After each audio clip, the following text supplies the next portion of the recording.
এবারে খোদ শাসক জোটেই জট। রঙিয়ায় বিজেপির প্রতি অসন্তুষ্ট অগপ। রঙিয়ার বিজেপি বিধায়ক ভবেশ কলিতার বিরুদ্ধে তীব্র ক্ষোভ অগপর। বিধায়ক ভবেশ কলিতার বিরুদ্ধে গত 10 বছরে অগপকে বঞ্চনা লাঞ্ছনার অভিযোগ। তাই বিজেপি প্রার্থী হিসেবে ভবেশ কলিতাকে সমর্থন করবে না অগপ। সিদ্ধান্ত হয়েছে রঙিয়া বিধানসভা কেন্দ্র সমিতির অগপ কার্যনির্বাহী বৈঠকে। রঙিয়ার অগপ কর্মীরা বিজেপি বিধায়ক ভবেশ কলিতার বিরুদ্ধে বঞ্চনার অভিযোগ করেছেন। বিধায়ক ভবেশ কলিতার কাছ থেকে গত 10 বছরে কিছুই পাননি অগপ কর্মীরা। এ নিয়ে ক্ষোভ উগরে দিয়েছেন বিধানসভা কেন্দ্রের অগপ কমিটির সভাপতি লীলাধর সালই। কি বলেছেন লীলাধর সালই একবার শুনে নেওয়া যাক। আমি অসম গণ পৰিষদৰ ৰঙিয়া সমষ্টিৰ কৰ্মীসকলে যোৱা 10টা বছৰত আমি একো নাপালোঁ। আমাৰ ক্ষোভ হৈছে, আমি নীতিত আছোঁ, আদৰ্শত আছোঁ, কেন্দ্ৰীয় সমিতি আমি সিদ্ধান্ত মানিছোঁ, মানি তেওঁক সহায় কৰিছোঁ।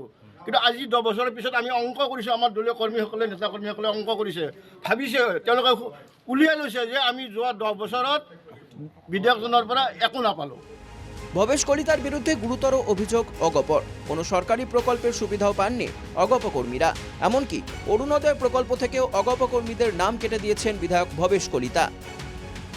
চৰকাৰী যিবিলাক আঁচনি, এই আঁচনিৰ একো সুবিধা আমি নাপালোঁ। অসম গণ পৰিষদৰ কোনো এজন কৰ্মী নাপালে। পোৱাটো বেলেগ কথা। তেওঁ আমাক 300 ফৰ্ম দিছিল। প্ৰথম পৰ্যায়ত সেই নাম 300 আহিছিল, দ্বিতীয় পৰ্যায়ত সেই 300 নামো তেওঁ কাটি দিলে। অৰুণোদয় দ্বিতীয় পৰ্যায়ত আমাৰ যিসকলে পাইছে প্ৰথম পৰ্যায়ত, তেওঁলোকৰ নামবিলাকো DC অফিচত গৈ তেওঁ কাটি দিলে। ভবেশ কলিতার বিরুদ্ধে স্থানীয় অগপ কর্মীদের অভিযোগ, বিধায়ক অগপর প্রতি বিমাতৃসুলভ আচরণ করেছেন। তাই এবারের নির্বাচনে ভবেশ কলিতাকে আর সমর্থন করবেন না রঙিয়া অগপর কর্মীরা। একথা স্পষ্ট ভাষায় জানিয়েছেন তারা। মাহিয়াৰ যিটো দৃষ্টি বুলি কওঁ, আমাৰ অসমীয়া ভাষাত যিটো আছে মাহিয়াৰ দৃষ্টি, যোৱা 10টা বছৰত তেওঁ আমাক মাহিয়াৰ দৃষ্টিৰে চালে। গতিকে আমি এই 2026 চনত তেওঁৰ লগত নাই। আমি মাননীয় মুখ্যমন্ত্ৰী হিমন্ত বিশ্ব শৰ্মা ডাঙৰীয়াৰ লগত আছোঁ, সভাপতি দিলীপ শইকীয়াৰ লগত আছোঁ, কিন্তু আমি ৰঙিয়াৰ যিজন বিধায়ক। নির্বাচনের নির্ঘণ্ট এখনো ঘোষণা করা হয়নি। তার আগেই শাসক জোটের অভ্যন্তরে বিরোধ প্রকাশ্যে এসেছে। রঙিয়া আসনটি ফের অগপকে ছেড়ে দেওয়ার জন্যও দাবি উঠেছে। বিজেপির বিরুদ্ধে অগপর এই ক্ষোভের আগুন শাসক জোট কিভাবে নিয়ন্ত্রণ করে সেটাই এখন দেখার।